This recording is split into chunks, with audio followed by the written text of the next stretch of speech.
നമസ്കാരം. ആപ്പിളിന്റെ പ്രോ മോഡലുകൾ ഇന്ത്യയിൽ നിർമ്മിക്കുമെന്നുള്ള റിപ്പോർട്ടുകൾ പുറത്തു വന്നു കഴിഞ്ഞു. ചൈനയിലെ ചിലയിടങ്ങളിലെ തങ്ങളുടെ ഉൽപ്പാദനം കുറയ്ക്കാൻ പദ്ധതിയിടുന്ന ആപ്പിൾ ഇന്ത്യയിൽ ഒരു വർഷത്തിൽ 50 മില്യൺ ഐഫോണുകൾ ഉൽപ്പാദിപ്പിക്കാനും ലക്ഷ്യമിടുന്നുണ്ട്. കഴിഞ്ഞ 10 വർഷത്തിനിടെ ഇലക്ട്രോണിക്സ് കയറ്റുമതി രംഗം അത്ഭുതപൂർവമായ വളർച്ചയാണ് കൈവരിച്ചത്. 6 ലക്ഷം തൊഴിലവസരങ്ങളാണ് ഈ വർഷം അവസാനത്തോടെ രാജ്യത്തുണ്ടാവുക. ഏകദേശം 2 ലക്ഷത്തോളം നേരിട്ടുള്ള തൊഴിലവസരങ്ങൾ സൃഷ്ടിക്കുമെന്നും ഇതിൽ 70% സ്ത്രീകൾക്കായിരിക്കുമെന്നുമാണ് പുറത്തുവരുന്നുള്ള വിവരങ്ങൾ സൂചിപ്പിക്കുന്നത്. ഇലക്ട്രോണിക്സ് നിർമ്മാണ മേഖലയിൽ തൊഴിലവസരങ്ങൾ സൃഷ്ടിച്ച് തൊഴിലില്ലായ്മ പരിഹരിക്കാൻ സർക്കാർ ലക്ഷ്യമിടുന്നുണ്ട്. നിലവിൽ 25 ലക്ഷം പേരാണ് ഈ മേഖലയിൽ ജോലി ചെയ്യുന്നത്. ഐഫോൺ 16 പ്രോ മാക്സ് മോഡലുകൾ തമിഴ്നാട്ടിലെ ഫാക്ടറിയിൽ നിർമ്മിക്കും. ഐഫോൺ കയറ്റുമതി ഓരോ മാസവും ഏകദേശം 100 കോടിയാണ്. ഇന്ത്യയിലെ ഐഫോൺ നിർമ്മാണ പ്ലാന്റുകളിൽ ഉൽപ്പാദനം വർദ്ധിപ്പിച്ചതിനാലാണ് കൂടുതൽ തൊഴിലവസരങ്ങൾ ലഭ്യമാകുന്നത്.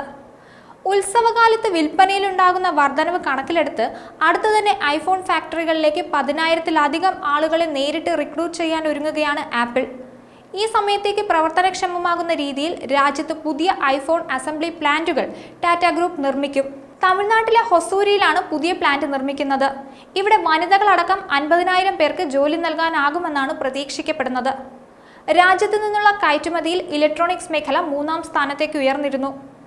ഏപ്രിൽ-ജൂൺ കാലയളവിൽ കയറ്റുമതിയിൽ മുന്നിലുള്ള 10 മേഖലകളിലാണ് ഇലക്ട്രോണിക്സ് മേഖല 3-ാമതെത്തിയത്. രത്നാഭരണ കയറ്റുമതിയെ പിന്തള്ളിയാണിത്. അതേസമയം 2022-23 $6.27 ബില്യൺ ആയിരുന്നു കയറ്റുമതി. എന്നാൽ 2023-24 ആയപ്പോഴേക്കും $12.1 ബില്യൺ വളർന്നു. ഈ വർധനവ് ചൂണ്ടിക്കാട്ടുന്നത് ഇലക്ട്രോണിക്സ് നിർമ്മാണത്തിൽ ചൈനയ്ക്കും വിയറ്റ്നാമിനും ഒരു പ്രായോഗിക ബദലെന്ന നിലയിലുള്ള ഇന്ത്യയുടെ മുന്നേറ്റമാണ്. അടുത്ത 5 വർഷത്തിനുള്ളിൽ ഇന്ത്യയുടെ ഇലക്ട്രോണിക്സ് നിർമ്മാണം ഏകദേശം $250 ബില്യൺ എത്തുമെന്നാണ് വിലയിരുത്തപ്പെടുന്നത്. നിലവിൽ രാജ്യത്തിന്റെ ഇലക്ട്രോണിക്സ് കയറ്റുമതി $125 മുതൽ $130 ബില്യൺ വരെയാണ്. ഇന്ത്യയുടെ ആഭ്യന്തര ഉൽപ്പാദനം 2017 സാമ്പത്തിക വർഷത്തിലെ $49 ബില്യൺ നിന്ന് 23 സാമ്പത്തിക വർഷമായപ്പോൾ $101 ബില്യൺ വളർന്നു.